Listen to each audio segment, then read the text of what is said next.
बिस्मिल्लाहिर्रहमानिर्रहीम। अस्सलाम वालेकुम। आई होप कि आप लोगों ने लास्ट लेक्चर को इजीली अंडरस्टैंड कर लिया होगा और आपने ये देख लिया होगा कि किस तरीके से डायलॉग बॉक्सेस जो हैं वो वर्किंग कर रहे होते हैं। हमने लास्ट लेक्चर के अंदर क्योंकि डायलॉग बॉक्सेस को डिस्कस किया, वो डायलॉग बॉक्सेस आपके इनपुट डायलॉग बॉक्स था, मैसेज डायलॉग बॉक्स था, कन्फर्म डायलॉग बॉक्स था और उनके अंदर हमने इन डिटेल हर एक पार्ट को प्रैक्टिकली इम्प्लीमेंट भी किया और अंडरस्टैंड भी किया। तो आई थिंक कि आप लोगों ने अपनी तरफ से भी उसको रन करके देखा होगा और उसके डिफरेंट वेरिएशंस जो थे, जो मैं आपके साथ डिस्कस कर रहा था, उनकी वैल्यूज़ को चेंज करके, उनको कमेंट अनकमेंट करके, तो उस तरीके से आप लोगों ने भी उसकी डिफरेंट वेरिएशंस भी देख ली होंगी और किसी किस्म का कोई प्रॉब्लम आपने फेस नहीं किया होगा। तो आज हम एक बहुत ही इम्पॉर्टेंट टॉपिक को डिस्कस करने लगे हैं। आप इसको क्लियरली अंडरस्टैंड करें क्योंकि ये आपकी कोर्स आउटलाइन के अंदर तो नहीं है, लेकिन मैं इसको ये समझता हूँ कि आप लोगों के लिए बहुत ही इम्पॉर्टेंट है। जब भी आप मोबाइल एप्लीकेशन डेवलपमेंट की बात करते हैं या जावा की बात करते हैं तो आपको इस टॉपिक का आइडिया होना बहुत ही ज़रूरी है, क्योंकि आप जब एडवांस प्रोग्रामिंग करने जाएंगे, मोबाइल एप्लीकेशन बनाने जाएंगे या जो है जावा के अंदर प्रोग्रामिंग करेंगे, तो उसमें आप लोगों को इसके साथ बहुत ही ज़्यादा इंटरेक्शन मिलेगा, ठीक है, और इसका बहुत ज़्यादा यूजेज है। और वो हमारा टॉपिक है दिस कीवर्ड का, ठीक है। जिस तरीके से बहुत सारे कीवर्ड्स होते हैं प्रोग्रामिंग्स के, इस तरीके से एक कीवर्ड है जिसका नाम है दिस, DIS, दिस, ठीक है। तो उसको आज हम जो है कवर अप करने लगे हैं। मैं कोशिश करूंगा कि एक ही लेक्चर के अंदर उसको कवर अप कर लूं, क्योंकि उसकी वेरिएशंस इतनी सारी हैं, उसके यूजेज इतने सारे हैं कि मुश्किल हो जाएगा एक लेक्चर के अंदर उसको कवर करना। उसको देखते हैं कि किस तरीके से, ये देखें आपके पास कौन सा टॉपिक है, usages of Java this keyword, ठीक है, कि दिस का जो कीवर्ड है वो किस तरीके से और कहाँ यूज़ होता है। दिस कीवर्ड के एक्चुअली बहुत सारे यूजेज हैं, उनको हमने हर एक को अलग-अलग से डिस्कस करना है कि दिस को हम किस तरीके से यूज़ कर सकते हैं। सबसे पहले तो यहाँ पर इस स्टेटमेंट को आप पढ़ लें तो आपको अंदाज़ा हो जाएगा, there can be a lot of usages of Java this keyword in Java. This is a reference variable that refers to the current object, ठीक है। ये स्टेटमेंट जो है ये आपके लिए बहुत इंपॉर्टेंट है कि क्या चीज़, कि this is a reference variable that refers to the current object, कि करंट एक्टिव ऑब्जेक्ट आपके पास जो भी होगा उसको रेफर करने के लिए दिस का कीवर्ड यूज़ किया जाता है, ठीक है। तो इसको हम इन डिटेल जो है वो डिस्कस करते हैं एक एक करके कि सबसे पहले क्या चीज़ है। सबसे पहला पॉइंट है कि this can be used to refer current class instance variable, कि दिस जो है वो हम करंट क्लास इंस्टेंस वेरिएबल के तौर पर भी यूज़ कर सकते हैं, ठीक है। करंट क्लास के इंस्टेंस वेरिएबल को क्या चीज़, क्या कॉन्सेप्ट है, किस तरीके से हम उसको यूज़ करते हैं, इसको हम प्रैक्टिकली एक प्रोग्राम के ज़रिए समझते हैं तो आप लोगों को मज़ीद जो है वो क्लियर हो जाएगा, ठीक है। इसके लिए मैं ये देखें जो पॉइंट हैं वो मैंने इस प्रोग्राम के साथ लिख दिए हैं। जैसे यहाँ पर ये पहला पॉइंट है तो उसके लिए मैंने यहाँ पर लिख दिया है कि पहला point this to refer current class instance variable, ठीक है। अब देखते हैं कि दिस को अगर हम यूज़ ना करें तो हमें क्या क्या प्रॉब्लम्स फेस करनी पड़ेंगी। अब ये प्रोग्राम आपको दिखाया गया है, इस प्रोग्राम के अंदर देखें आपके पास क्या है कि एक क्लास बनाई गई है, क्लास स्टूडेंट 1 के नाम से है, ठीक है। स्टूडेंट 1 के नाम से एक क्लास बनाई गई है और इसी किस तरीके से इसके अंदर क्या है कि आपके पास एक कंस्ट्रक्टर बनाया गया है, ठीक है। इसके जो डाटा मेंबर्स हैं वो आपके पास इंट रोल नंबर है, स्ट्रिंग नेम है और फ्लोट फी है, ठीक है। इसका कंस्ट्रक्टर बनाया गया है। इसके कंस्ट्रक्टर के अंदर ज़रा सा आप एक चीज़ नोट करें कि ये पैरामीटर पास हो रही हैं। इसके जो पैरामीटर्स हैं वो 3 किस्म के पैरामीटर्स आ रहे हैं। एक रोल नंबर इंट है, स्ट्रिंग टाइप का नेम है, फ्लोट टाइप का फी है। अब यहाँ पर देखें कि यहाँ पर ऐसे समझो कि इंस्टेंस वेरिएबल आपके पास है, ठीक है। ये आपके पास एक वेरिएबल है रोल नंबर। ये कौन सा रोल नंबर है? ये वाला रोल नंबर है, ठीक है। और ये वाला रोल नंबर कौन सा है? ये आपका जो पैरामीटर के अंदर लिखा गया है। अब इसी तरीके से ये जो नेम है ये है आपका ये स्ट्रिंग वाला नेम, लेकिन ये जो नेम आपके पास आ रहा है वो यहाँ पे ये यहाँ से आ रहा है। अब इसी तरीके से जो फ़ी आ रही है ये आपका ये वाला वेरिएबल है, और ये राइट साइड के ऊपर जो फ़ी लिखा हुआ है ये आपका जो पैरामीटर के अंदर जो आप वेरिएबल बनाने जा रहे हैं उस वही वेरिएबल यहाँ पे यूज़ हो रहा है, ठीक है। तो यहाँ पर एक कन्फ्यूजन सी है कि अगर आपके पास इंस्टेंस वेरिएबल और लोकल वेरिएबल दोनों सेम नेम के आ जाए तो फिर कंपाइलर क्या करेगा?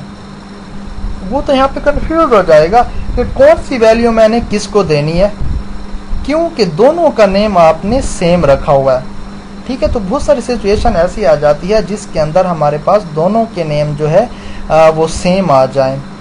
तो यहाँ पर क्या होगा, इस प्रोग्राम को कम्प्लीटली आप देख लें ज़रा कि क्या हो रहा है कि हम इसी क्लास का क्या कर रहे हैं, एक क्लास बनाया आपने दिस कीवर्ड के नाम से, दिस कीवर्ड 1 के नाम से।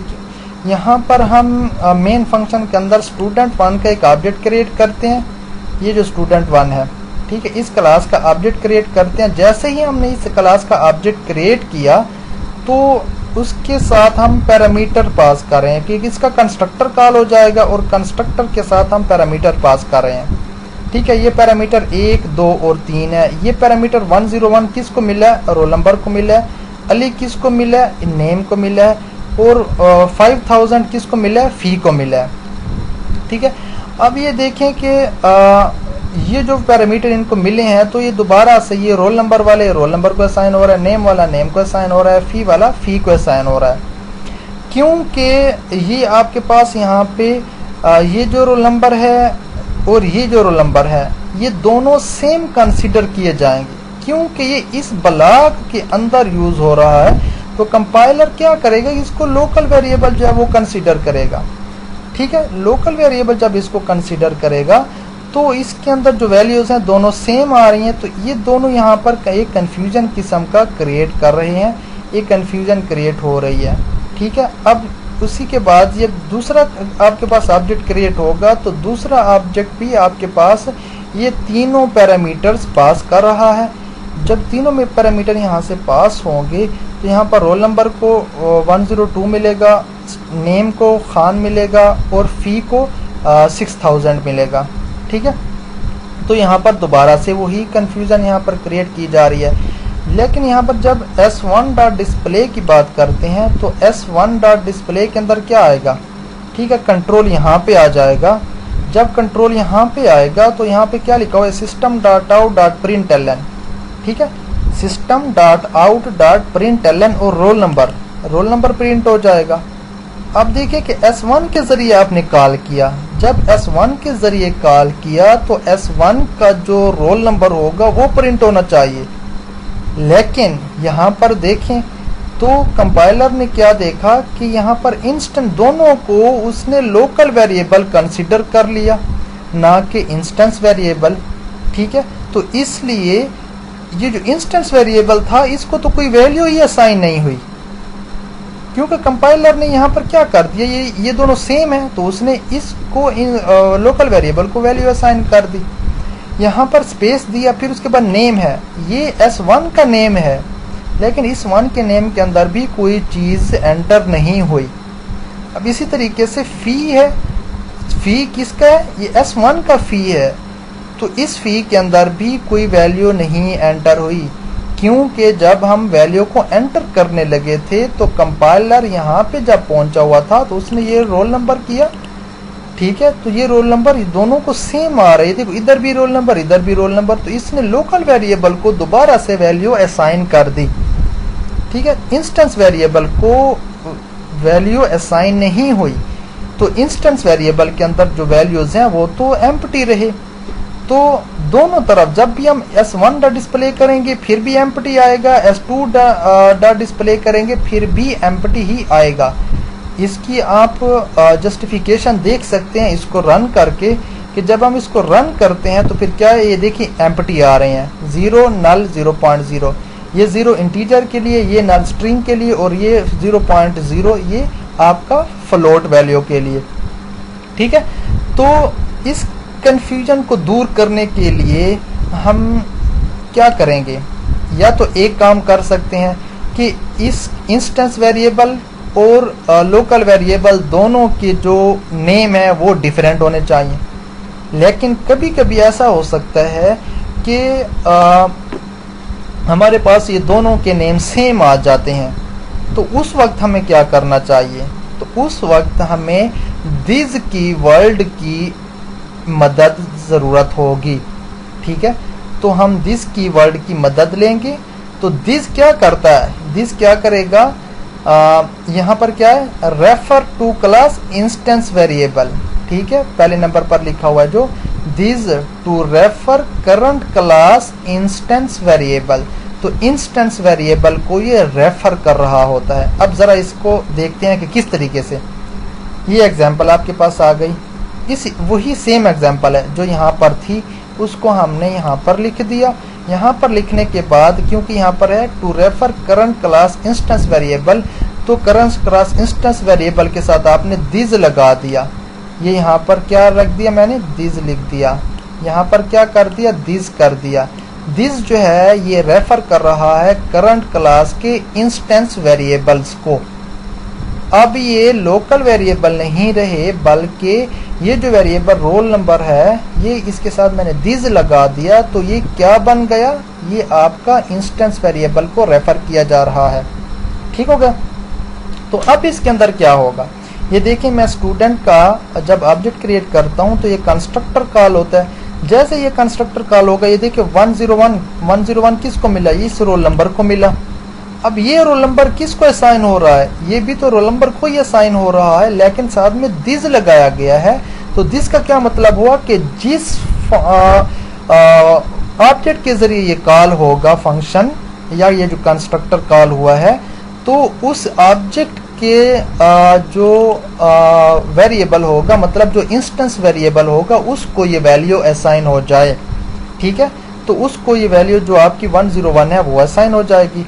ये अली जो है ये यहाँ पर नेम के अंदर है आया हुआ है, ये नेम जो है दूसरे नेम को असाइन होगा, लेकिन इसके साथ दिस लिखा हुआ है, तो दिस क्या करेगा, रेफर कर रहा है, ये देखिए क्लास के इंस्टेंस वेरिएबल को। ठीक है, तो ये इंस्टेंस वेरिएबल के अंदर जाके स्टोर हो जाएगा। अब इसी तरीके से 5000 को मैं लिखता हूँ तो 5000 फी को मिलेगा, और ये जो फी है ये दूसरी फी को असाइन हो रही है। ये कौन सी फी होगी, ये दिस लगाया गया है, तो ये आपके पास इंस्टेंस वेरिएबल बन जाएगा, मतलब कि इंस्टेंस वेरिएबल को ये रेफर किया जा रहा है। ठीक है, ये जो दिस है ये इंस्टेंस वेरिएबल को डिक्लेयर कर रहा है कि ये जी क्या है, ये इंस्टेंस वेरिएबल है।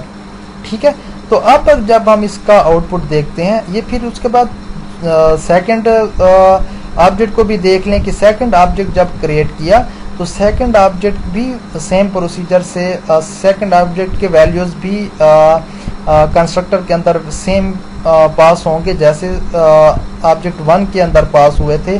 और वहाँ पर भी हमने क्या किया, ये लोकल वेरिएबल को हमने लोकल वेरिएबल की वैल्यू को हमने इंस्टेंस वेरिएबल के अंदर स्टोर कर दिया। तो हमें किस तरीके से ये पता चला कि जी ये इंस्टेंस वेरिएबल है और ये लोकल वेरिएबल है, ये हमें दिस के ज़रिए पता चला। ठीक है, तो दिस क्या रेफर कर रहा है, दिस रेफर कर रहा है इंस्टेंस वेरिएबल को। ठीक है, करंट क्लास के इंस्टेंस वेरिएबल को रेफर कर रहा है। क्लियर हो गई बात यहाँ तक। तो यहाँ पर जब हम S1 डॉट डिस्प्ले करेंगे तो क्या होगा, उसी S1 के अंदर जो वैल्यूज होंगी वो शो हो जाएंगी, और S2 के साथ जब डिस्प्ले को कॉल करेंगे तो S2 के अंदर जो वैल्यूज होंगी वो आपके पास शो हो जाएंगी। अब इसको ज़रा सा रन करके देखें तो आपको आउटपुट का अंदाज़ा हो जाएगा। ये देखें, अब आपका आउटपुट जो है वो बिल्कुल ठीक आ रहा है जो कि आप लोगों ने प्रोग्राम के अंदर लिखा था। ठीक है, ये किस तरीके से आपके पास शो हुआ, ये आपका दिस कीवर्ड के ज़रिए शो हुआ। ठीक है, तो दिस कीवर्ड ने आपकी ये प्रॉब्लम जो है सॉल्व कर दी, जो कि पहले प्रोग्राम के अंदर हमने देखी थी। ठीक है, यहाँ पर क्या है, understanding the problem without this keyword, और इसके अंदर क्या है, solution of the this keyword, one example problem by this keyword. देखें, ये देखिए दिस कीवर्ड वन एग्जाम्पल है। ठीक है, दिस कीवर्ड वन एग्जाम्पल है, इसका सॉल्यूशन यहाँ पर अवेलेबल है, इसलिए मैंने यहाँ पर लिख दिया कि solution of this keyword one example problem by this keyword. ठीक है, ये दिस कीवर्ड आपका मैंने यहाँ पर लिख दिया। तो किस तरीके से आपने इस सॉल्यूशन इसका निकाला कि यहाँ पर जो प्रॉब्लम क्रिएट हो रहा था उसको आपने दिस का कीवर्ड यूज करते हुए सॉल्व कर दिया। तो इससे आपको आइडिया हो गया होगा कि दिस का कीवर्ड जो है कितना इम्पोर्टेंट है हमारी प्रोग्रामिंग के लिए। ठीक है, अच्छा, इसके बाद एक और चीज़ को ज़रा सा डिस्कस कर लेते हैं कि अगर हम फॉर एग्जांपल कि यहाँ पर दिस का कीवर्ड यूज़ नहीं करते, तो दिस का कीवर्ड यूज़ ना करते हुए आप इस प्रॉब्लम से किस तरीके से बच सकते हैं। ठीक है, दिस का कीवर्ड अगर यूज़ नहीं करते तो फिर इस प्रॉब्लम से किस तरीके से आप बच सकते हैं। जी, आप इन दोनों के इंस्टेंस वेरिएबल के और लोकल वेरिएबल के नाम चेंज कर दें, तो फिर क्या होगा, कंपाइलर को क्या पता चलेगा कि जब वो वेरिएबल को देखेगा तो अगर वो इंस्टेंस वेरिएबल होगा तो इंस्टेंस वेरिएबल के अंदर वैल्यू साइन कर देगा, अगर वो लोकल वेरिएबल है तो लोकल वेरिएबल के अंदर कर देगा। ठीक है, तो इसका प्रॉब्लम आपके पास दो तरीके से है। इस प्रोग्राम के अंदर जो प्रॉब्लम आपको नज़र आ रहा है उसका सलूशन दो तरीके से हो सकता है। एक सलूशन आपका दिस का कीवर्ड यूज करते हुए आएगा और दूसरा सलूशन आपका इन दोनों के नेम को चेंज करने से आएगा कि इन दोनों का नेम जो है वो चेंज कर दें। ठीक है, वो हमने इस प्रोग्राम के अंदर रख दिया। किस तरीके से, ये देखें कि इंस्टेंस वेरिएबल को तो आपने सेम रखा हुआ है, ठीक है, लेकिन आपने जो लोकल वेरिएबल थे वहां पर आपने बजाय पूरा रोल नंबर लिखने के सिर्फ आर लिख दें, बजाय पूरा नेम लिखने की आप क्या कर दें, एन लिख दें, बजाय पूरा फी लिखने की आप क्या कर दें, एफ लिख दें। तो इस तरीके से भी आप इस एम्बिग्विटी से बच सकते हैं। चलिए इसको ज़रा सा रन करके देखते हैं। तो देखें, इसके अंदर भी आपके पास जो आउटपुट आया वो करेक्ट आउटपुट ही है। ठीक है, ये तो था आपका पहला पॉइंट, जो कि आई थिंक कि आप लोगों को समझ आ गया होगा कि क्या कर रहा है कि दिस जो है वो can be used to refer current class instance variable. ठीक है, ये पॉइंट आई थिंक कि आप लोगों को क्लियर हो गया होगा। अब दूसरा पॉइंट जो है आपके पास है कि this can be used to invoke current class method. Current class के मेथड को अगर आपने कॉल करना है तो आप दिस का कीवर्ड यूज कर सकते हैं। वो हमने इस नेक्स्ट प्रोग्राम के अंदर जो है वो लिखा हुआ है, इसको ज़रा सा चेक कर लेते हैं। ये यहाँ पर आप नोट कर लें कि 2 का पॉइंट है। ठीक है, ये this to invoke current class method. अब इसके अंदर देखें, एक क्लास हमने बनाई ए के अंदर 2 मेथड बनाए। एक मेथड है एम के नाम से, एक मेथड है एन के नाम से। 2 मेथड हमने बनाए और इस एग्जाम्पल के अंदर दिस कीवर्ड 4 के अंदर हमने क्या किया कि मेन मेथड के अंदर हमने एक ए क्लास का ऑब्जेक्ट क्रिएट किया। ए क्लास का ऑब्जेक्ट क्रिएट करने के बाद हमने ए डॉट एन, ठीक है, ए ऑब्जेक्ट का नाम है, एन मेथड का नाम है। ए किस क्लास के ऑब्जेक्ट का नाम है, ए क्लास, कैपिटल ए के नाम से। ठीक है, अब इसी ए डॉट एन को हमने कॉल किया, ए के जरिए एन को कॉल किया तो कंट्रोल यहाँ पे आ जाएगा। जैसे ही कंट्रोल यहाँ पे आया, ठीक है, तो फिर यहाँ पे क्या हो रहा है, system dot out dot print L in an method, ये प्रिंट हो जाएगा। ये जब प्रिंट होगा तो उसके बाद क्या है, इसके बाद लिखा हुआ है this dot M. This dot M से क्या मुराद है कि इसी ऑब्जेक्ट के जरिए आपने m का मेथड कॉल करना है। ठीक है, क्या कर रहा है ये, दिस क्या कर रहा है, to invoke current class method. तो करंट क्लास का मेथड जो है वो आप कॉल करने जा रहे हैं। ठीक है, अगर आपके पास यहाँ पर डिफरेंट क्लासेस अवेलेबल हैं तो आप क्या करेंगे कि दिस डॉट एम करेंगे। तो इससे क्या मुराद हुआ कि आप इस करंट क्लास के एम को कॉल करने जा रहे हैं। ठीक है, तो क्या हो जाएगा, ये जो है आपका m का जो मेथड है ये कॉल हो जाएगा। m का जब मेथड कॉल होगा तो यहाँ पर आपके पास क्या स्टेटमेंट आएगी, system dot out dot println in m method. तो आप यहाँ पर ये चीज़ मैंने कमेंट आउट कर दी है कि आपको बताने के लिए कि आप सिर्फ m लिखें, क्योंकि एक ही क्लास है ना, सिर्फ m लिखें फिर भी ये चीज़ कॉल होगी, और आप दिस डॉट m लिखें फिर भी ये चीज़ कॉल होगी। ठीक हो गया।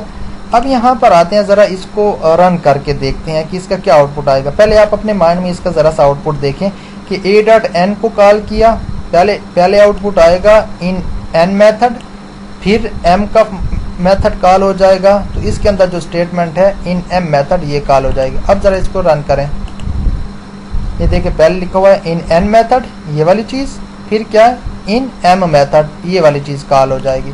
ठीक है, अब ये कि इसको मैं कमेंट आउट करता हूँ और इसको मैं ना अनकमेंट करता हूँ।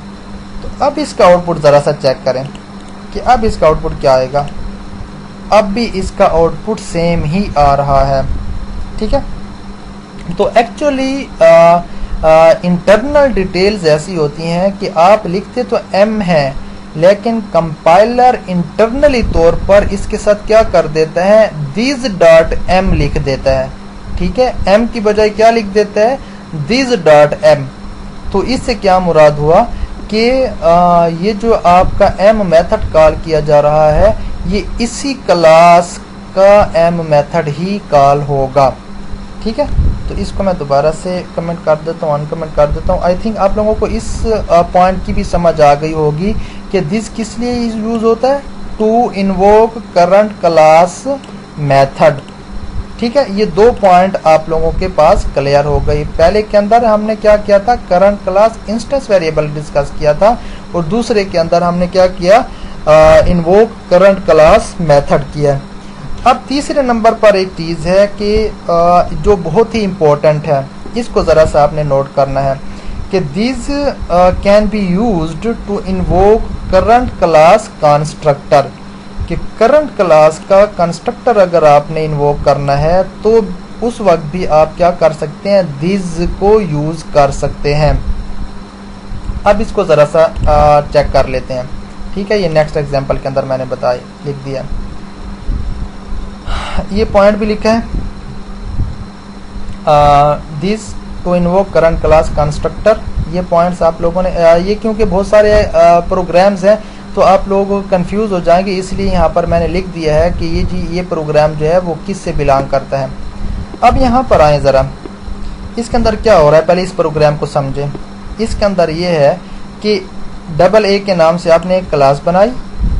अब ये इसका कंस्ट्रक्टर है 0 पैरामीटर के साथ, ये दूसरा कंस्ट्रक्टर है, ये है आपका 1 के साथ, 1 पैरामीटर के साथ। ठीक है, ये दो कंस्ट्रक्टर आपके पास आ गए, और इसके बाद ये क्लास यहाँ पे ख़त्म हो रही है। इसके बाद एक दूसरी क्लास है जो कि मेन क्लास आपके पास है, मेन फंक्शन वाली। तो इसके अंदर क्या है, इसी डबल ए क्लास का एक ऑब्जेक्ट क्रिएट किया जा रहा है। तो जैसे ही हम ऑब्जेक्ट क्रिएट करेंगे तो ये कंस्ट्रक्टर को कॉल करेगा। कंस्ट्रक्टर जब कॉल होगा तो अब देखें ये कौन सा कंस्ट्रक्टर कॉल होगा, ये पहला या दूसरा, 0 पैरामीटर वाला होगा या 1 पैरामीटर वाला। जी, ये 1 पैरामीटर वाला कंस्ट्रक्टर कॉल होगा, क्योंकि इसके अंदर हम एक पैरामीटर पास कर रहे हैं। ठीक हो गया। अब इसके साथ ये क्या हो जाएगा, यहाँ से जो 10 जो वैल्यू है ये x को मिल जाएगी, x को वैल्यू मिली। और उसके बाद ये देखिए यहाँ पर एक चीज़ लिखी हुई है, ये दिस लिखा हुआ है, और हमने ऊपर क्या लिखा कि दिस का जो दिस और साथ पैरेंथेसिस में लगाता हूँ अगर, तो इसका क्या मतलब होता है, to invoke current class constructor. तो करंट क्लास का कंस्ट्रक्टर इन्वोक हो जाता है। यहाँ पे आएगा कंट्रोल, तो करंट क्लास का कंस्ट्रक्टर कॉल हो जाएगा। ये करंट क्लास का कंस्ट्रक्टर ये आपने बनाया हुआ है 0 पैरामीटर वाला। तो इसके अंदर क्या लिखा है, system dot out dot println hello A, तो ये हेलो ए प्रिंट हो जाएगा। फिर उसके बाद नेक्स्ट लाइन के ऊपर कंट्रोल आता है, यहाँ पे लिखता है कि system dot out dot println x, तो एक्स के अंदर जो वैल्यू है 10 वो प्रिंट हो जाएगी। तो ज़रा इसको रन करके देखते हैं हम। ये देखें हेलो ए, ये हेलो ए पहले प्रिंट हुआ, फिर उसके बाद 10, ये देखें यहाँ पर ये 10 है, ये प्रिंट हुआ। अब यहाँ पर एक छोटा सा पॉइंट है जो कि आप लोगों ने नोट करना है। वो नोट ये है कि अगर आप करंट क्लास का कंस्ट्रक्टर कॉल करना चाहते हैं दिस कीवर्ड के ज़रिए, तो फिर आपने इसको पहली स्टेटमेंट के अंदर लिखना होगा। ठीक है, पहली स्टेटमेंट के अंदर लिखना होगा। मतलब ये है कि ये दूसरी या तीसरी स्टेटमेंट के अंदर आप नहीं लिख सकते। इसके मतलब है कि जो बॉडी यहाँ से स्टार्ट हो रही है ना, इसकी स्टार्ट के अंदर ही आपने इस चीज़ को लिख देना है, अदरवाइज आपके पास कंपाइल टाइम एरर आएगा। ठीक है, कैसे, ये देखें, मैं यहाँ से इसको रिमूव करता हूँ, कंट्रोल एक्स किया, और मैं इसको ये दूसरी स्टेटमेंट के अंदर अगर मैं लिखता हूँ, ये देखें, तो यहाँ पर मुझे एरर नज़र आ रहा है और ये कंपाइल टाइम एरर है। ठीक है, इसलिए मैं इसको क्या करूँगा, यहाँ से हटा के अपनी पुरानी जगह के ऊपर लिख दूँगा। मतलब ये है कि स्टार्ट में पहली स्टेटमेंट जो हमारी होगी वो दिस कीवर्ड की ही होगी। अब इसके अंदर ज़रा सा एक चीज़ को नोट करें, दिस, इसका जो रूल है, call to this must be the first statement in the constructor. तो इस कंस्ट्रक्टर के अंदर ये जो दिस है ये पहली स्टेटमेंट होनी चाहिए। ठीक है, तो ये चीज़ आपने नोट कर ले, अदरवाइज क्या हो जाएगा, कंपाइल टाइम एरर होगा, जो कि मैंने आप लोगों को दिखा दिया। इसको दोबारा से रन करके देखते हैं कि क्या आउटपुट आ रहा है। ये देखें, सेम वही हेलो ए और ये 10। तो इस तरीके से आप लोगों ने क्या किया, तीन चीज़ों को समझ लिया कि किस तरीके से हम दिस को यूज़ कर सकते हैं to refer to current class instance variable, किस तरीके से हम दिस को यूज़ करते हैं to invoke current class method को इन्वोक करने के लिए, और किस तरीके से हम दिस को यूज़ करते हैं करंट क्लास के कंस्ट्रक्टर को कॉल करने के लिए। ठीक है, ये 3 पॉइंट आप लोग जो है इनको रिवाइज कर लें, इसको अंडरस्टैंड कर लें, इसकी प्रैक्टिकल इम्प्लीमेंटेशन कर लें, तो इंशाल्लाह बाकी जो पॉइंट्स रह जाते हैं हमारे पास वो हम इंशाल्लाह नेक्स्ट क्लास के अंदर जो है वो डिस्कस कर लेंगे।